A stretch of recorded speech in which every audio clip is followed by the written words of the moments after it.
أستغفر الله ربي من كل ذنب وأتوب إليه لا حول ولا قوة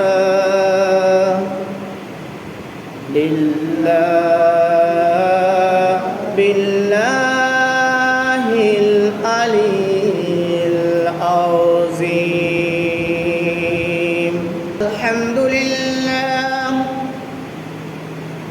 الحمد لله الذي كان نبيا وآدم بين الماء والطين والصلاة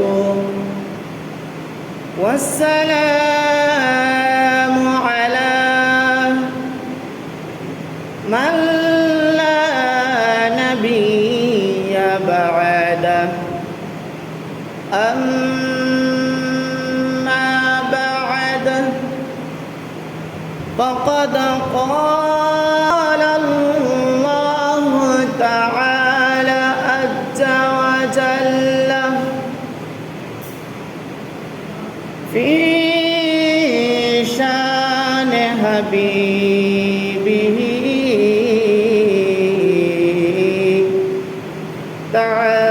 تعظيما له وتوقيرا إن الله وملائكته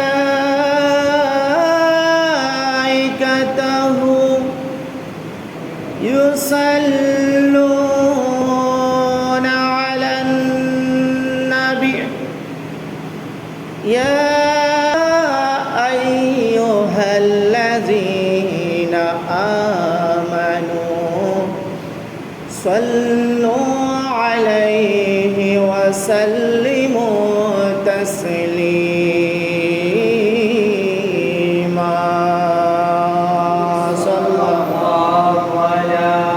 صلى الله على محمد وآله وصحبه وسلم. اللهم صل على سيدنا مولانا محمد وعلى آل سيدنا مولانا محمد. सुबह तैयबा में हुई बैठा है बाड़ा नूरों का सदका लेने नूर का या है तारा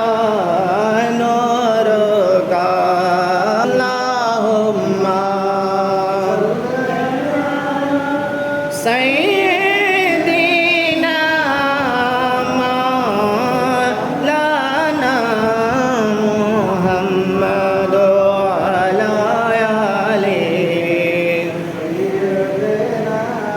मौलाना मुहम्मद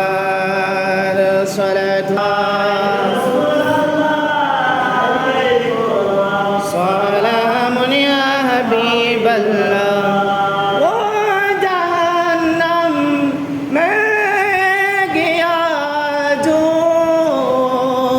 उनसे मुस्तग़नी हुआ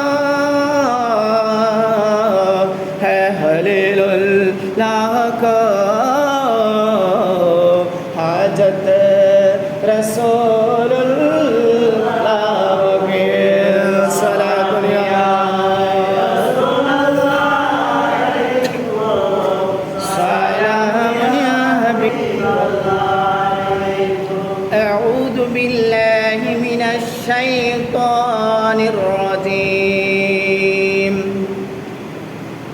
বিসমিল্লাহির রহমানির রহিম। ইয়া আইয়ুহাল্লাযীনা আমানু রুকুউ ওয়াসজুদু ওয়া'বুদু ربكم وافعلوا الخير لعلكم تفلحون صدق الله العظيم মুসিবতে না পাই যদি করোনা তোমার কবরে হাসর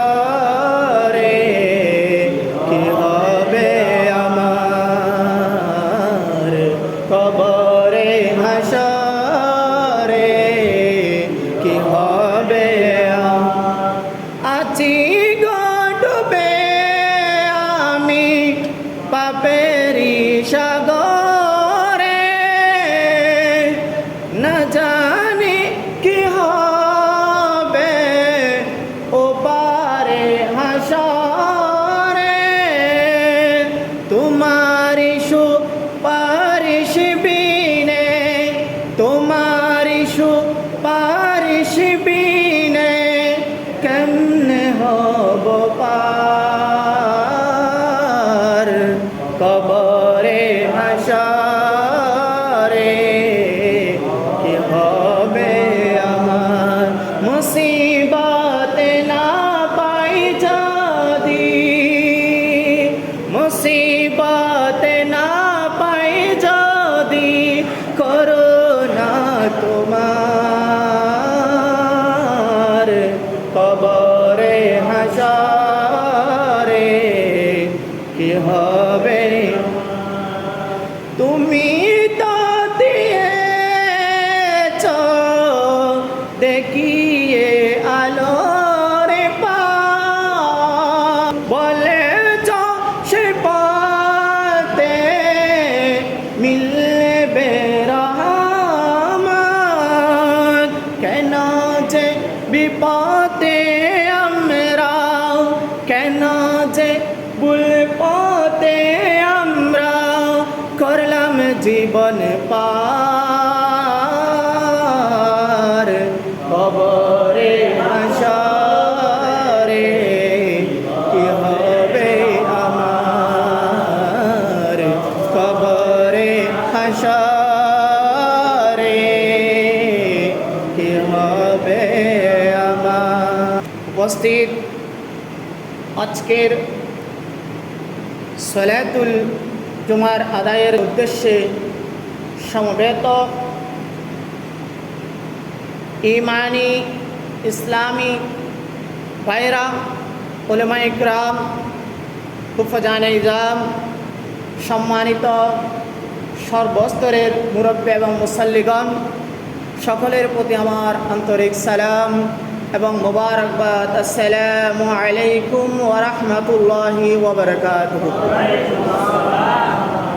আল্লাহর দরবারে শুকরিয়া আদায় করার সাথে সাথে লাখ কোটি দরুদ শরীফ এবং সালামের হাদিয়া নাজরানা পেশ করছি আকায়ে নামদার তাজদারে মদিনা সুরুরে কলবসিনা মায়ে নবুয়ত মোহাম্মদ মুস্তফা সাল্লাল্লাহু তাআলা আলাইহি ওয়াসাল্লাম নুরানি রওজায়ে তাহারে এবং সরকারে দো আলম নূরে মুজাসসাম সরওয়ারে কায়নাত মাহরে মুআজ্জাদ হুজুর পুরনূর সাল্লাল্লাহু তাআলা আলাইহি ওয়াসাল্লামের নুরানি কদম আহলে বাইত রাসূল আসহাবে রাসূল রিদওয়ানুল্লাহর দরবারে প্রিয় হাজিরিন, যারা আজকের জুমার সালাত আদায়ের জন্য এসেছেন, যারা আসার মধ্যে রাস্তার মধ্যে রয়েছেন, সকলের শুকরিয়া আদায় করছি। সাথে সাথে আল্লাহ পাকের দরবারে এটাও আমরা নিয়ত করছি, আল্লাহ পাক আমাদের সকলের ইমানের সালামতি এবং নেক হায়াত দান করুন ও সওয়াব বলে আমিন। হুজুরে গাউসে পাক শাহিন শাহে বাগদাদ রাদিয়াল্লাহু তাআলা আনহু সহ तमाम আউলিয়ায়ে কামিলিনদের নেক নজর যদি আমার উপর হয়, আল্লাহর রব্বুল আলামিন যদি রহম এবং করম করে, দু চারটা কথা বলে আমি আমার আলোচনার ইতি টানব ইনশাআল্লাহ। আপনারা যারা এসেছেন, আপনাদের প্রতি বিনীত আরজ, কষ্ট করে এসেছেন, ধৈর্য ধারণ করে সহ্য করে আলোচনাগুলো শোনার জন্য আপনারা আগ্রহী আছেন? আলহামদুলিল্লাহ। আল্লাহ আমাদের সকলের আশা বসা জুমার বয়ান শোনার তৌফিক দান করেছেন। আল্লাহর দরবারে আরেকবার উচ্চ আওয়াজে বলে আলহামদুলিল্লাহ। আপনারা অবগত আছেন আজকের জুমা, এটা হচ্ছে বছরের প্রথম মাস, সেই মাসের নাম মুহররম মাস, আর সেই মুহররম মাসের পঞ্চম জুমা। উচ্চ আওয়াজে বলে সুবহানাল্লাহ। সেই ধারাবাহিকতা রেখে আজকে যেহেতু মুহররম মাস শেষ করে দিতে হবে, মুহররম মাস চলে যাবে, সেই আহলে বাইতের প্রতি যে ভালোবাসা আমাদের হৃদয়ের মধ্যে এতদিন পর্যন্ত উলামায়ে কেরামের ওয়াজ নসিহার মাধ্যমে যা আমরা জাগ্রত করেছি, সেই জাগ্রত হৃদয়কে, সেই কলবকে কীভাবে পরিপূর্ণ করব, কি দিয়ে পরিপূর্ণ করা যায়, আর পরিপূর্ণ করার পরে কি নিয়ামতগুলো আল্লাহর পক্ষ থেকে আমরা প্রাপ্ত হব, আর যদি শুধু চোখের পানি ফেলিয়েছি, অন্তরের ঈমানকে জিয়াদাত করি নাই, তাহলে কি শাস্তি আল্লাহ রাব্বুল আলামিনের পক্ষ থেকে আমাদের জন্য রয়েছে, সেই কথাগুলো আল্লামা ইবনে নাবাত রাহমাতুল্লাহ আলাইহি মুসলিম উম্মাহকে জানিয়ে দিয়েছেন। সেই বিষয়ে দুই একটা কথা বলার আমি চেষ্টা চালিয়ে যাব ইনশাআল্লাহ। আপনারা যদি দোয়া করেন, এখানে দাঁড়িয়ে সেই ইসলামের শেষ মর্ম কথাগুলো আপনাদের ভিতরে, আপনাদের মাঝে দেওয়ার আমি ইচ্ছা পোষণ করছি। আল্লাহ আমাদের সবাইকে এলমে আমলে বরকত দান করুন। সুবহানাল্লাহ। প্যারা হাজিরিন, যুগ চলে যাচ্ছে, মাস, যুগ এবং মাসের বিবর্তন এসে আমাদেরকে আস্তে আস্তে করে জানিয়ে দেয় আগাম বার্তাগুলো। তো এই যুগ এবং মাসের বিবর্তনে মুহররম মাস ও পরিবর্তন হয়ে চাকা ঘুরতে ঘুরতে আমাদেরকে সফর মাসের দিকে নিয়ে এসেছে, ঠিক কি না?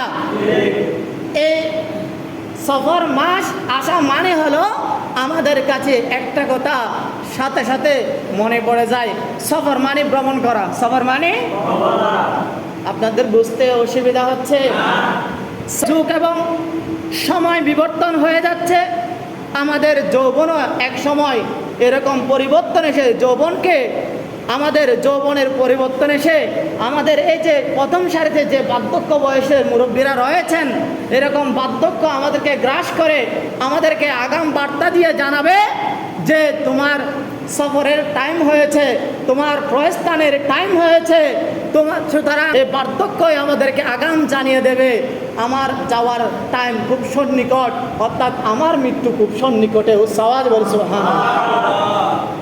এই যে যাওয়া আসার ধারাবাহিকতা, সেটা আমাদেরকে বয়সের মাধ্যমে, যুগের মাধ্যমে, মাসের মাধ্যমে, বিবর্তনের মাধ্যমে আমাদেরকে জানান দিয়ে দিবে।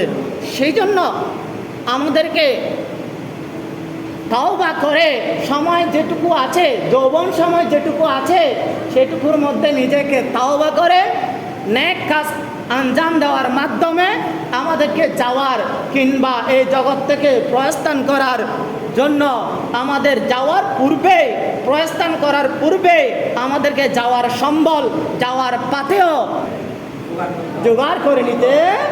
আপনাদের বুঝতে অসুবিধা হচ্ছে? সুতরাং কাপনটুকু আর আমল ছাড়া যেহেতু খবরেই যাবে না, সেই জন্যই আমরা আজকের জুমার নামাজ আবুল হোসেন ফকির শাহ জামে মসজিদে আমরা উপস্থিত হয়েছি কিছু আমল নিজের কিসের মধ্যে যুক্ত করার জন্য। তো এই জন্য আপনারা, আমরা 5 ওয়াক্ত নামাজ আদায় করি, জুমার সালাত আদায় করি, জামাতের সাথে 5 ওয়াক্ত নামাজ আদায় করি, ইমামের পেছনে জামাতের সাথে। এগুলো হচ্ছে শুধু কিছু আমলের জন্য। এই জন্য আমাদেরকে এই যে ব্যবসাটা করতেছি, এটাও আসে সময় দেওয়া, এটা একটা ব্যবসা। অন্য জায়গায় দিলে তো কোনো কিছু টাকা পাইতাম, আর এখানে আমল পাচ্ছি। এই আমলগুলো দিয়ে কি হবে? এই আমলগুলো হবে আপনার জন্য জান্নাতের উসিলা ও সওয়াব। সুবহানাল্লাহ। প্যারা হাজিরিন, এই অতি উত্তম ব্যবসা করতে গেলে, আমল করতে গেলে আমার নবীজি বলেন আপনাকে 5 ওয়াক্ত নামাজ তাকবীরে তাহরিমার সাথে, তাকবীরে উলার সাথে আপনাকে মসজিদে আদায় করতে হবে। যদি আপনি আদায় করেন তাহলে আপনি এই ব্যবসা আপনি লাভ করতে পারবেন, যে লভ্যাংশ দিয়ে আপনি জান্নাতের যাওয়ার জন্য আপনার জন্য সহজ হয়ে যাবে। তো প্যারা হাজিরিন, এই যারা তাকবীরে উলার সাথে নামাজ আদায় করবে, তাকবীরে তাহরিমার সাথে নামাজ আদায় করবে, আমার নবীজি বলেন পরকালে তারা উচ্চ মর্যাদাবান হবেন এবং উচ্চস্থান লাভ করবে। শুধু তাই নয়, এমন একটা উচ্চস্থান লাভ করবে যেটা জান্নাতের মধ্যেও শ্রেষ্ঠ। সুবহানাল্লাহ। রাসূল করিম রাউফুর রহিম সাল্লাল্লাহু আলাইহি ওয়াসাল্লাম ইরশাদ করেন, যে ব্যক্তি একাধারে 40 দিন, কয়দিন? একটু আওয়াজ করে, একাধারে 40 দিন জামাতের সাথে নামাজ আদায় করবে, তাকবীরে উলার সাথে নামাজ আদায় করবে, আল্লাহ রাব্বুল আলামিন ঘোষণা দিচ্ছে ওই বান্দার জন্য 2টি ছাড়পত্র। জোরে বলেন, কয়টি ছাড়পত্র? আমার আল্লাহ ওই ব্যক্তিকে 2টি ছাড়পত্র দিয়ে দিবেন। উচ্চাওয়াজ বলে সুবহানাল্লাহ। একটি ছাড়পত্র হচ্ছে বারাতাম মিনান নার, 2 নম্বর ছাড়পত্রের নাম হচ্ছে বারাতান মিনান নিফাক। মধ্যে আসছেন বারাতাম মিনান নার, আপনি জাহান্নামের আগুন থেকে আল্লাহ আপনাকে মুক্তি দিয়ে দিবে। মুক্তি কিসের আগুন থেকে? কিসের আগুন থেকে? জাহান্নামের আগুন থেকে আল্লাহ রাব্বুল আলামিন মুক্তি দিয়ে দেওয়ার জন্য আপনাকে একটা ছাড়পত্র লিখে দিবেন। সুবহানাল্লাহ। আপনারা আমরা কত ধরনের নেফাকতের কাজ করি, মুনাফিকি কাজ করি, বাটপারি কাজ করি, চিটারি কাজ করি। আরে আমার নবী বলেন, যে ব্যক্তি 41 দিন কি করবে? একাধারে 40 দিন জামাতে নামাজ আদায় করবে, তার কলব থেকে নাফাকিত্ব দূর করে দেবে আল্লাহ।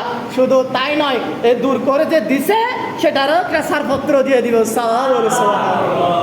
40 দিন একাধারে আপনি যদি নামাজ পড়েন, আপনার একটা ছাড়পত্র হবে। প্রথম নম্বর সেটা হচ্ছে আপনাকে জাহান্নামের আগুন আর জ্বালাতে পারবে না, জাহান্নামের আগুন থেকে আপনি মুক্তি পেয়ে যাবেন। সাথে সাথে আপনাকে এমন একটা জান্নাত দেওয়া হবে যে জান্নাতের নাম হচ্ছে দারুস সালাম।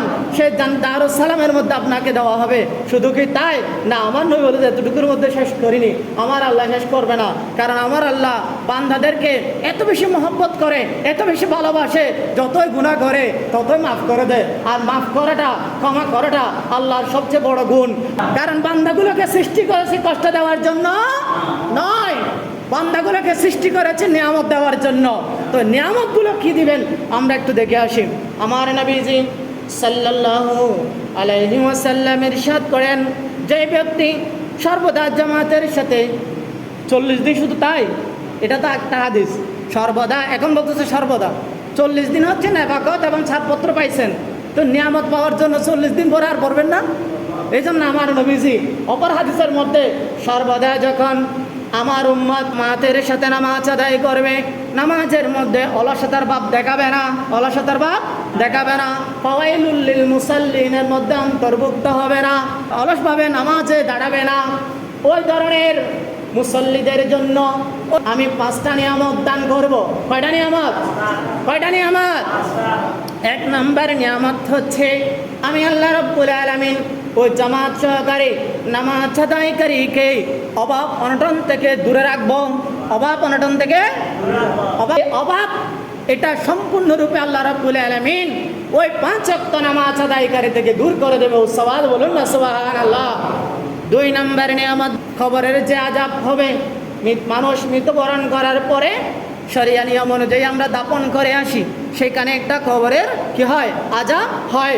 আমি আল্লাহ রাব্বুল আলামিন ওই 5 ওয়াক্ত নামাজ আদায়কারীকে নামাজ আদায়ের জন্য আমি তার কবরের আযাব থেকে মুক্ত করে দিই। কবরের আযাব থেকে, তার মানে কবর চাইলেও ওই বান্দাকে কি দিতে পারবে না? আযাব দিতে, কষ্ট দিতে পারবে না। কষ্ট দিতে গেলে সেখানে এই নামাজ সামনে দাঁড়িয়ে ডাল হয়ে দাঁড়াবে। উচ্চাওয়াজ বলুন সুবহানাল্লাহ। 3 নম্বরে নিয়ামত, পুরস্কার কার থেকে নিব আমরা? কার হাত থেকে? তো আমরা তো সাধারণ একজন চেয়ারম্যান, একজন এমপি সাহেবের হাত থেকে পুরস্কার নেওয়ার জন্য 2-4 জনকে এমনভাবে ধাক্কা মারি, ওরা মরে গেছে না বেঁচে আছে সেদিকে আমার হুঁশ নাই। এবার আপনি বলেন তো, আল্লাহর কাছ থেকে জান্নাতের নিয়ামত নেওয়ার জন্য কি ধাক্কাধাক্কি করতে হবে? ধাক্কাধাক্কি করে লাগবে না। আল্লাহ রাব্বুল আলামিন এত পরিচ্ছন্নভাবে পরিবেশ সৃষ্টি করে রাখবেন, সেখানে আপনি গিয়ে সসম্মানে আল্লাহর নবীর সামনে, কার সামনে? নবী পাশে থাকবেন না?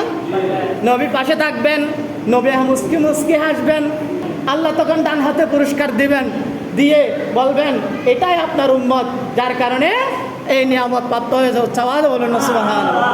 4 নম্বর নিয়ামত, আপনার আমল যদি আল্লাহর দরবারে কবুল হয়ে যায়, আপনার তাহাজ্জুদের নামাজ যদি কবুল হয়ে যায়, আবুল হোসেন ফকির যার মসজিদের নামাজ যদি আপনার কবুল হয়ে যায়, এই মসজিদের সাক্ষী দিয়ে বিসলির মতো আপনি ফুলসিরাত পার করে দেওয়া হবে আপনাকে, কারণ আপনার এই আমলগুলোর কারণে সওয়াব বলে। যৌবন বয়সকে কাজে না লাগান, বৃদ্ধ বয়সে আমল করবেন বলে বসে থাকেন, সেটা তো সময় আপনার জন্য কখন কিভাবে চলে যাবে কল্পনা করতে পারবেন। সেজন্য যুবক ভাইদের প্রতি উদাত্ত আহ্বান জানাচ্ছি যে আপনারা অবশ্যই ইবাদতের দিকে অগ্রসর হবেন, এবং সাথে সাথে মনে রাখবেন মাস দিন যেভাবে যায় যৌবন কিন্তু ফুরিয়ে যাবে, কিন্তু আমার ইবাদত কতটুকু এ পর্যন্ত করেছি আমি জানি না কতটুকু কবুল হয়েছে। সুতরাং এখন থেকে আমাদেরকে বিপদ থেকে সরে এসে, ভুল পথ থেকে সরে এসে আমাদেরকে ইবাদতের দিকে জামাত সহকারে নামাজ আদায়ের জন্য আমাদের এখন থেকে একনিষ্ঠভাবে খেয়াল ধ্যান ধারণা নিয়োগ করতে হবে। 5 নাম্বার যেটা বড় নিয়ামত, সেটা হচ্ছে আল্লাহ রাব্বুল আলামিন ওই বান্দার নেক আমলগুলোর কারণে, গোপন ইবাদতের কারণে, নফল ইবাদতের কারণে আল্লাহ রাব্বুল আলামিন বলেন আমার নবীজির উম্মতগুলাকে আমি বিনা হিসাবে বেহেশতে প্রবেশ করিয়ে দেব। সুবহানাল্লাহ। তাহলে এটা হচ্ছে যারা জামাত সহকারে নামাজ আদায় করবে তাদের জন্য একটা সার্টিফিকেট দেওয়া হয়েছে, ছাড়পত্র দেওয়া হয়েছে, বারাতাম মিনান নারের অংশ, অর্থাৎ জাহান্নাম থেকে প্রথমে মুক্তি পেলেন, সে ছাড়পত্র পেয়ে কোথায় যাবেন? ছাড়পত্র তো পেলেন, এবার কি বসে থাকবেন? না, এবার আল্লাহর কাছে, আল্লাহর সরাসরি আল্লাহর হাত থেকে এই পুরস্কারগুলো গ্রহণ করার জন্য আপনি দৌড়াবেন। সুবহানাল্লাহ।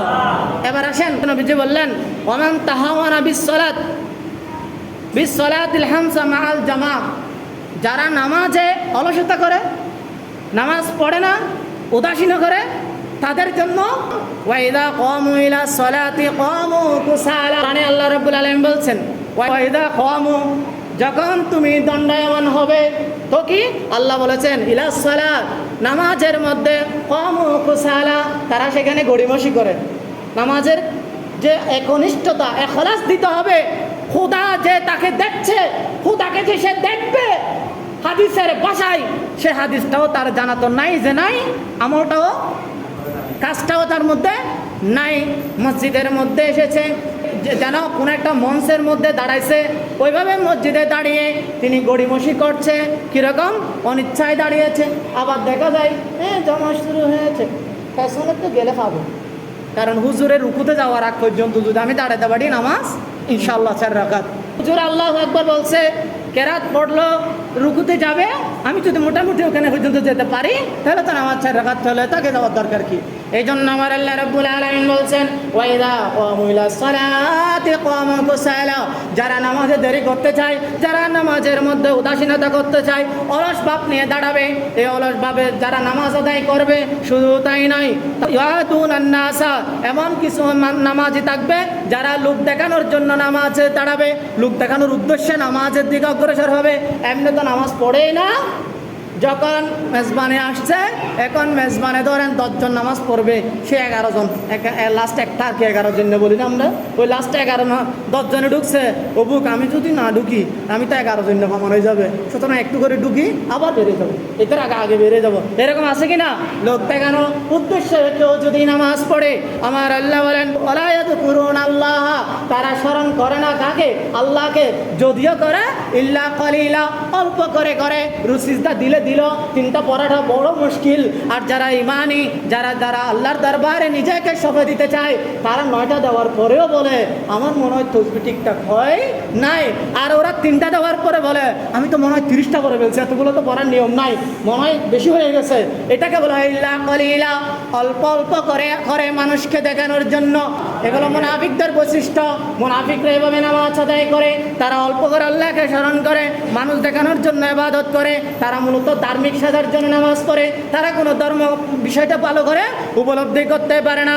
এই জন্য আমার প্রিয় নবী সরকারে দু আলম নূরে মুজাসসাম ফহরে মওজুদাত সুরুরে কালবাসিনা মুহাম্মদ রাসূলুল্লাহ সাল্লাল্লাহু আলাইহি ওয়াসাল্লাম ইরশাদ করেন, ওই ধরনের ব্যক্তিদের জন্য আল্লাহ রাব্বুল আলামিন 9টি শাস্তি রেখেছেন। কয়টি শাস্তি? কয়টি শাস্তি? 9টি শাস্তি রেখেছেন।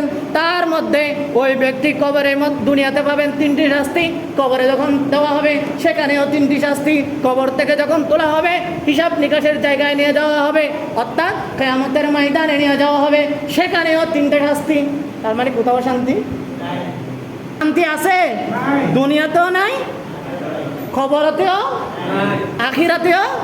যেখানে যায় সেখানে লাঞ্ছিত, যেখানে যায় সেখানে অপমানিত, এবং সমাজ তাদেরকে বেশি করে ঘৃণা করে। সামান্য শাস্তির মধ্যে দুনিয়ার যে 3টা শাস্তি, রিজিক প্রথম। আমরা দুনিয়াতে যত বড় নিয়ামত থাক, যার কাছে রিজিক নাই তার কাছে আর কিছুই নাই।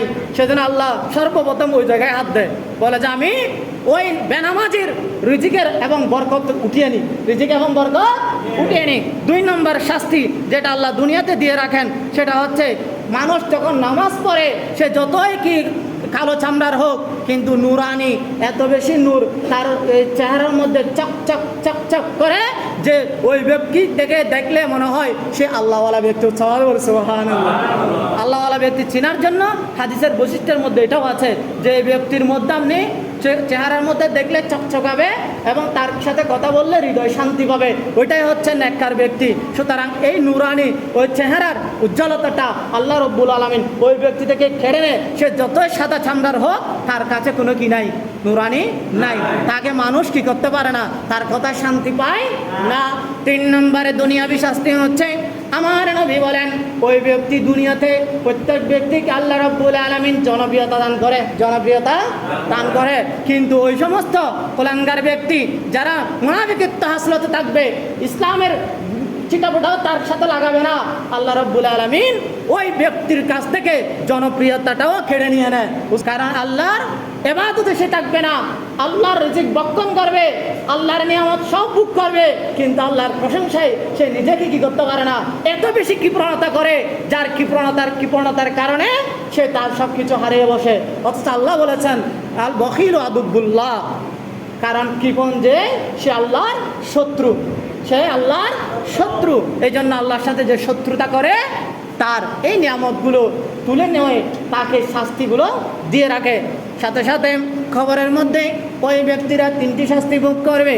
1 নম্বর শাস্তি, নকির যখন প্রশ্ন করবে, কঠিন প্রশ্ন করবে, ওই কঠিন প্রশ্নের উত্তর দিতে পারবে না। আল্লামা ইবনে নাবাত রাহমাতুল্লাহ বলেন আল্লাতী ফিল কবর, ওই ব্যক্তি 3টা শাস্তির মধ্যে, কবরের মধ্যে যে 3টা শাস্তি, সিদ্দাতাস সুআল আল মুনকার ওয়ান নাকির, এমন মুনকার নাকির এমন প্রশ্ন করবে, সিদ্দাত অনেক বেশি কঠিন, অনেক তাদের উত্তর দেওয়া সহজ হবে না। ওয়াজুলমাতুল কবর, 2 নম্বর শাস্তি হচ্ছে ওই কবরের মধ্যে কোনো নূর আসবে না, কোনো নূর আসবে না, ওই কবর আলোকিত হবে না, ওই কবর অন্ধকার হয়ে যাবে। শুধু তাই নয়, 3 নম্বরে আছেন ওয়াদিকুহু, ওই 3 নম্বর শাস্তির মধ্যে রয়েছেন। অথচ যারা ভালো কাজ করে, নামাজ পড়ে, আল্লাহ বলেছেন এদের কবরের মধ্যে আযাব দিবে না, আর এখানে বলছেন আমি তাদের কবরকে সংকীর্ণ করে দিয়ে তাদেরকে আযাব দিয়ে দিই। কোথায়? কবরে, কবরের আযাব। এমনকি মা ফাতেমা যারা খাতুনে জান্নাতের জন্য কবরের আযাব ছিল। এই জন্য কবরের আযাবকে কেউ অস্বীকার করার কোনো সুযোগ নাই। যারা করবে তারাই মুনাফিক, তারাই কবর। এই জন্য ওই নেফাকত্ব যখন আপনি ছেড়ে দিতে পারবেন, ঈমান আমলকে বিশ্বাস করবেন, তাহলে ওই 2 নম্বর সার্টিফিকেট বারাআতাম মিনান নিফাক, ওইটাও আপনি লাভ করতে পারবেন। কিয়ামতের যখন সংগঠিত হবে তখন 3টি শাস্তি দিবে।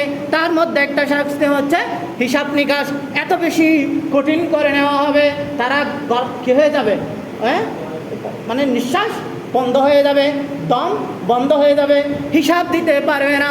2 নম্বর শাস্তি রয়েছেন, হিসাব দিতে দিতে তাদের গায়ে এত বেশি গাম দিবে, গর্মাত্ম হয়ে যাবে। গর্মাত্ম হয়ে যাওয়ার কারণে তাদের সেন্সলেস হয়ে যাবে। 3 নম্বর যে শাস্তি কঠিন, সেটা হচ্ছে আপনি যখন পুলসিরাত পার করতে যাবেন, দেখেন এর আগে বলেছেন নিয়ামত হচ্ছে আপনি বিজলির ন্যায় এত বেশি দ্রুত গতিতে আপনি আল্লাহ রাব্বুল আলামিন ফুলসিরাত পার করে দিবে। আপনি কি ফুলসিরাত পার হয়েছেন, নাকি মাত্র বুরাকের মতো কদম, নবীজি যেভাবে বুরাকে কদম দিয়েছেন সেটা আপনার উপলব্ধ হবে না। কিন্তু আপনি যখন পাপী, আপনি যখন গুনাহের মধ্যে নিমজ্জিত হয়ে গেছেন, তখন আপনার জন্য ফুলসিরাত অতিক্রম করা এত বেশি কঠিন হয়ে যাবে যে হাদিসের ভাষায় বলতে পারি সেটা হচ্ছে চুলের চেয়ে চিকন, কুরের চেয়ে তার। এবার তারের উপর কি আপনি চলতে পারবেন কিনা সেটা আপনি এখানে বসে সিদ্ধান্ত নিয়ে নেন। যদি মনে করেন আপনি তারের উপর দিয়েও চলতে পারবো, তাহলে যাওয়ার জন্য যে আমলগুলো আপনার অর্জন করা দরকার সেইগুলো আপনাকে করতে হবে। আর যদি মনে করেন যে আমি পারবো না, আমার ভয় করে, তাহলে সেজন্য আপনার নিজেকে সঁপে দেন, তাহলে আল্লাহ রাব্বুল আলামিনের নিয়ামত প্রাপ্ত হবেন, ছাড়পত্র পাবেন। যদি আপনি অর্জন করতে না পারেন, মুনাফিকিত্ব স্বভাব যদি রেখে দেন, আহলে বাইত রিদওয়ানুল্লাহ আজমাইন যে মুহররম মাস ছিল, পুরা আহলে বাইতের করুণ ঘটনা, নামাজ এরাও পড়েছে, আহলে বাইতরাও পড়েছে, এরা সংখ্যায় অধিক ছিল, আহলে বাইতরা কম ছিল। আহলে বাইতের তলোয়ার চালানো হচ্ছে, সেই দিনে নামাজের জুমার দিন ছিল, জুমার এক মুহূর্তে নামাজ পড়েছেন, সেই একটা সিজদা, দুইটা সিজদা, 3টা সিজদা আল্লাহর দরবারে এত বেশি কবুল হয়ে গেছে যে কিয়ামত পর্যন্ত এই জগতের মানুষ ইমাম হুসাইন আহলে বাইত ছাড়া আর কিছু কল্পনা করতে পারে না। সেটাই হচ্ছে ঈমান। আর যারা এখনো পর্যন্ত সেই ঈমানের জজবাকে ভুলে গিয়ে নিফাকিত্বকে গ্রহণ করেছে, আল্লাহ রাব্বুল আলামিন ছাড়পত্র দেওয়ার সময় ওই মুনাফিকদেরকে এই নিফাকিত্বের ছাড়পত্র দিবে না। মুহররম মাস থেকে আমরা শিক্ষা এটাই নেব আজকে, যে নামাজ এগুলো, আজকে যে নামাজের নিয়ামত, নামাজের যে না পড়লে শাস্তি, এটা কার মাধ্যমে হয়েছে? আমরা তো কিছু বুঝেন নাই। ইমাম হুসাইনের মাধ্যমে হয়েছে। কার মাধ্যমে? কারবালার পরে আবার ইসলামকে তো সুসজ্জিত পেয়েছেন। এ না হয় সেদিনেই কারবালার মধ্যে এই যে নামাজের উদাসীনতার কথা বললাম, তারা সেদিন উদাসীভাবে বলে যে তাড়াতাড়ি শেষ করো, জবেটা মানে যেন পাড়া জবে দিচ্ছে, জবেটা শেষ করো, নামাজের টাইম হয়ে গেছে, তুমি কিসের নামাজ পড়েছো? তারা সেদিন, এরা নামাজের পরিবার ছিলেন, আহলে বাইত ছিলেন, নবীজির পরিবার ছিলেন, তাদেরকে বেইজ্জত করার কারণে তাদের ইজ্জত দুনিয়াতে আছে, তাদের পরিচয় আছে নাই। কিন্তু ইমাম হুসাইন এখনো রয়েছে। ইয়াজিদের সংখ্যাগরিষ্ঠতা বেশি ছিল বলে পাপিষ্ঠ কিছু কিছু এখনো আছে, তাদের আচরণ দিয়ে আমরা সেটা দেখতে পাই। কিন্তু আমরা বুক পড়া সাহস নিয়ে ইমাম হুসাইনের জজবা নিয়ে হুজুরে গাউসে পাক শাহিন শাহে বাগদাদ সৈয়দ আহমদ শাহ হাজ আব্দুর রহমান চৌরবি, সৈয়দ আহমদ শাহ সিরকুটি, হাফেজ কারি সৈয়দ মোহাম্মদ তৈয়ব শাহ রহমতুল্লাহ আলাইহি, আলা হযরত ফাজলে বেরলবের দেখানো পথ এবং মতে এত বেশি আমরা একনিষ্ঠ হতে পেরেছি, তাদের গাউসিয়তের পতাকা ধরতে পেরে নিজেকে এত বেশি সামনের দিকে অগ্রসর হতে পেরেছি। কোনো ইয়াজিদি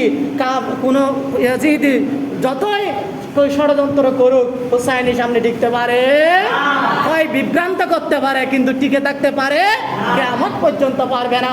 কিন্তু কাদেরকে বিভ্রান্ত করতে পারে? যারা নামাজ পড়ে না, যারা আমল করে না, তাদেরকে বিভ্রান্ত করা সহজ। যারা ঈমান আকীদাকে মজবুত করে, মসজিদের সিজদাকে পরিপূর্ণ করেছে, তাদেরকে কখনো করা সম্ভব হয় না।